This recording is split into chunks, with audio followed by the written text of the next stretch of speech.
सितंबर 2025 सुबह 10:08 पर लाल सागर एक बार फिर दहल उठा। यमन के तट से करीब 225 किलोमीटर दूर अदन की खाड़ी में सफर कर रहा एक जहाज अचानक धमाके की चपेट में आ गया। जहाज के कप्तान ने पानी में धमाका महसूस किया, तेज आवाज सुनी, लेकिन गनीमत रही कि न तो जहाज को कोई बड़ा नुकसान हुआ और न ही क्रू को। ब्रिटिश मिलिट्री के UK maritime trade operation centre ने बयान जारी किया कि हमला हुआ, विस्फोट हुआ, मगर जहाज सुरक्षित है और अपने अगले पोर्ट की ओर रवाना हो गया है।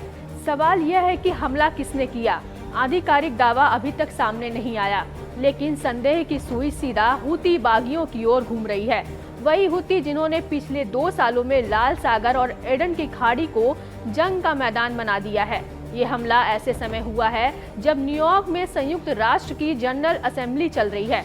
दुनिया भर के बड़े बड़े नेता शांति की बातें कर रहे हैं, युद्ध को रोकने की अपीलें कर रहे हैं, लेकिन जमीनी हकीकत यह है कि गाजा आज भी जल रहा है।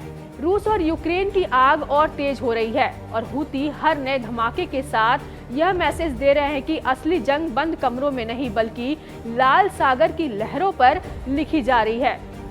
हूती बागी साफ कह चुके हैं कि गाजा की तबाही का बदला रेड सी में लिया जाएगा। इजराइल पर दबाव बनाने के लिए, उसकी सप्लाई लाइन काटने के लिए और उसके सहयोगियों को डराने के लिए ये हमले जरूरी हैं। आंकड़े बताते हैं कि पिछले 2 साल में हूती बागी 45 से ज्यादा बार रेड सी और एडन की खाड़ी में हमले कर चुके हैं, कभी मिसाइलों से, कभी ड्रोन से, तो कभी समुद्र के अंदर विस्फोट करके।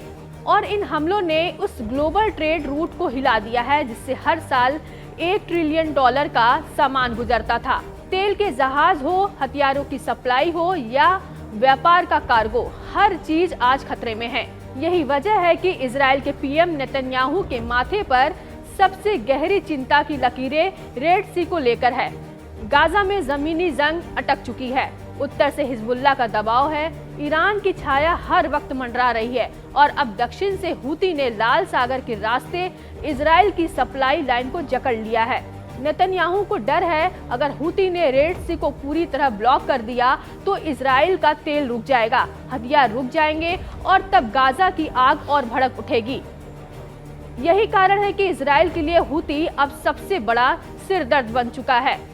अमेरिका और ब्रिटेन बार बार दावा करते हैं कि उनकी नेवी हूती को रोक लेगी, रेड सी को सुरक्षित बना लेगी, लेकिन सच्चाई यही है कि अरबों डॉलर की नेवी बार बार हूती के छोटे छोटे ड्रोन और मिसाइलों के सामने नाकाम नजर आ रही है।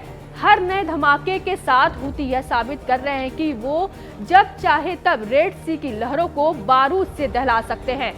इजराइल आज 3 तरफा युद्ध के दबाव में है। गाजा में जमीनी मोर्चा, हिजबुल्लाह और ईरान में हवाई मोर्चा और अब हूती से समंदर का मोर्चा।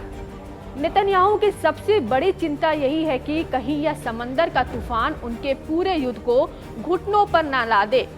तो तस्वीर बिल्कुल साफ है।